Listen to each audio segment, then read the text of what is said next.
Today we're going to look at a very interesting game in which I played black. Uh, White opened with d4. I played d5, which is somehow unusual for me. I usually go for the fianchetto here, and then bishop goes there.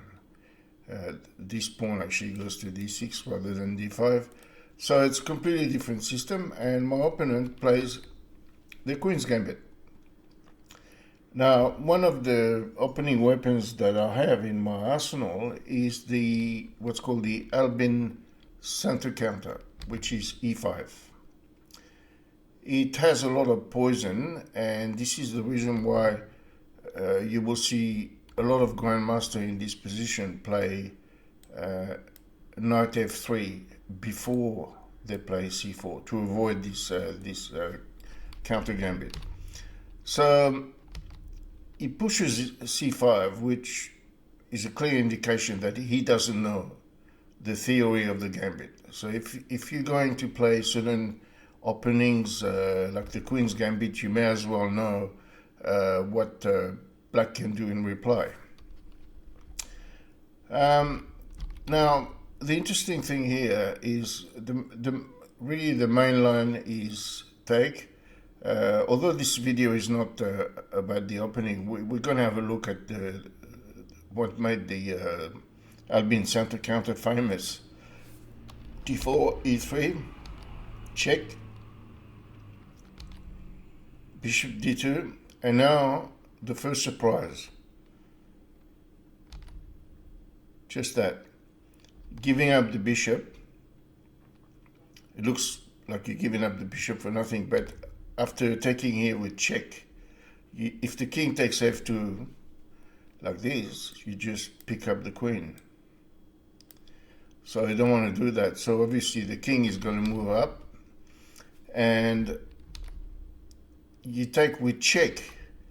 If you took queening, he would have, if you took with the queen, he would have time to exchange the queen, takes, and then pick up with the rook. But because you take with the knight, he can't do that, because if rook takes knight, bishop here wins the queen. So just a simple bishop check, and we'll pick up the queen on d1. So, which means that he has to play this, and then you have queen h4 check.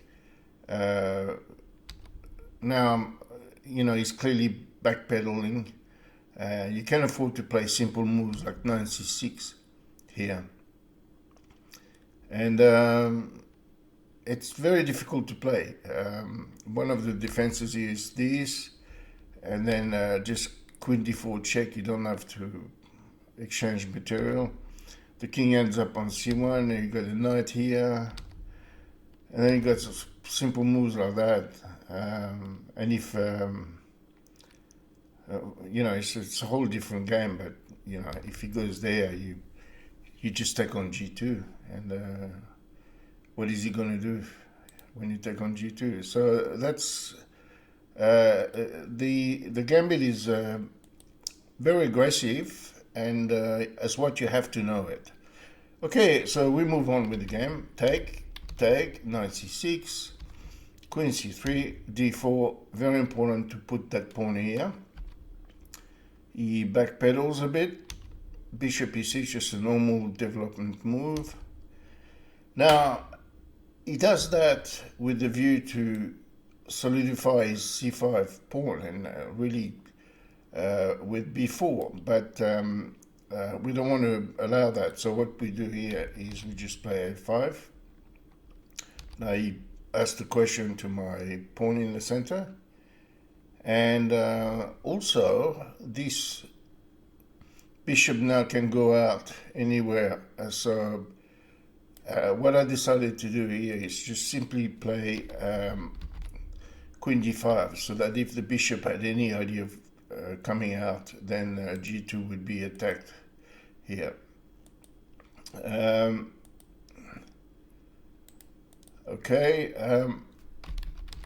E4, so he's stopping the attack of the queen on g2, but that gives me the pawn here. take. So he basically gave up the pawn to he gave the pawn back in order to speed up the kingside and castle, presumably. But here I don't let him settle. So I keep threats. I don't mind this move because if he castles, then moves like this would be a threat with check, picking up material. And when the king is not yet settled, you don't want to start moving forward pieces like that because it's eventually going to backfire. So simple retreat. There were other possibilities like knight g4 is more aggressive, but why help your opponent by making him,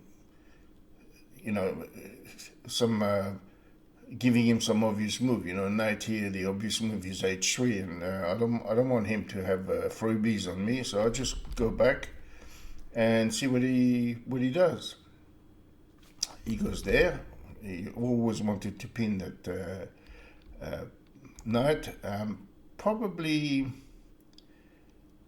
going to back to d3 would have been a better idea. And then you can play, knight f3, and then you can castle. The defense of this pawn is relatively important in the long run. So the bishop here is actually misplaced. Just castle, so there's no pin. It's what I was saying, if he's moving forward, and this is eventually going to backfire because there's a lot of issues with the white position at this stage, mostly development. I don't know if you realize, but the rooks here are connected. This rook and that rook, they're already connected. He's 1, 2, 3, 4 moves away from connecting his rook, and he's overextended his center. So let's see what happened just here. So, preventing him from castling if he gets his knight out on f3. So now he's got to do other things. Interesting that instead of his bishop being on d3, now it's mine that's there. That's quite important. He develops his kingside. Moves like that. You could play b5. You could play aggressively, but you're actually giving him, orders to march in a particular direction. You're forcing his move, and that's not something you want to do. You want to let him think. Chess is as much a game of time as it is on the board. f6, knight here. So he's been quite aggressive for the position that he's got. This is not a position where you can afford to be aggressive. Bishop withdraws, and now he goes there. Still a bit of aggression, trying to pick up material, doing all kinds of things.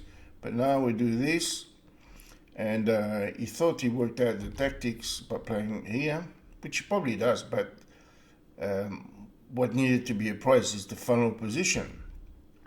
Bishop takes there, then he gets his bishop out of the way as he planned. Then I oppose. Of course, if he took, my knight would take and defend this pawn and attack the attacker of this pawn, so that would be a good move.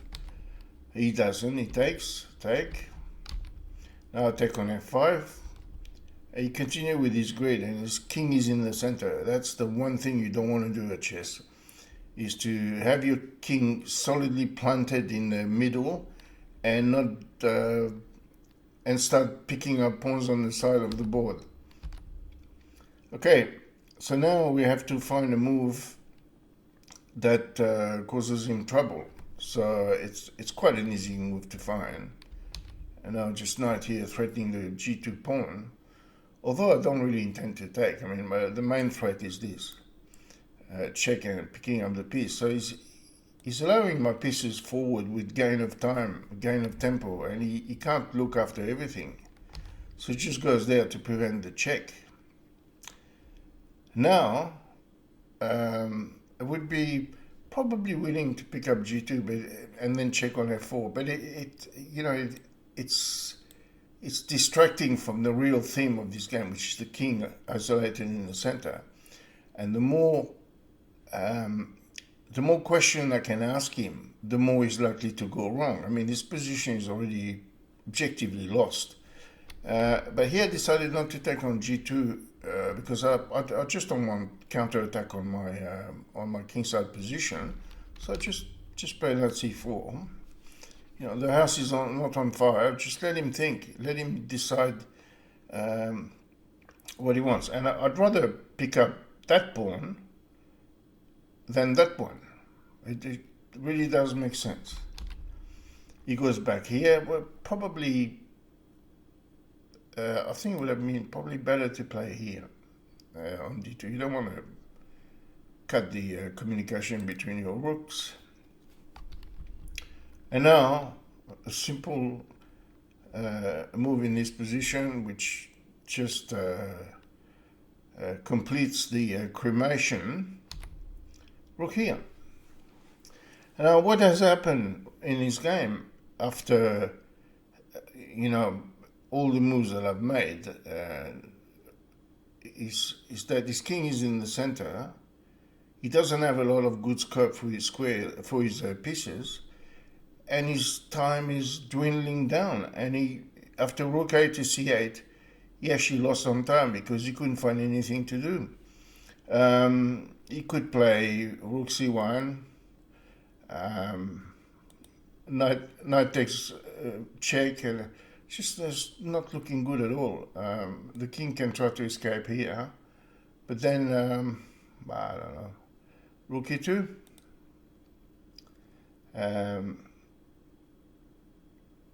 bishop d2, and then we'll have knight here. He's just not getting out of his trouble. According to the computer engine, he's 7.5 pawns down here, and I kind of agree with it. So the lesson to remember about this game is don't create complications before your king is safe. Otherwise, it's eventually going to backfire.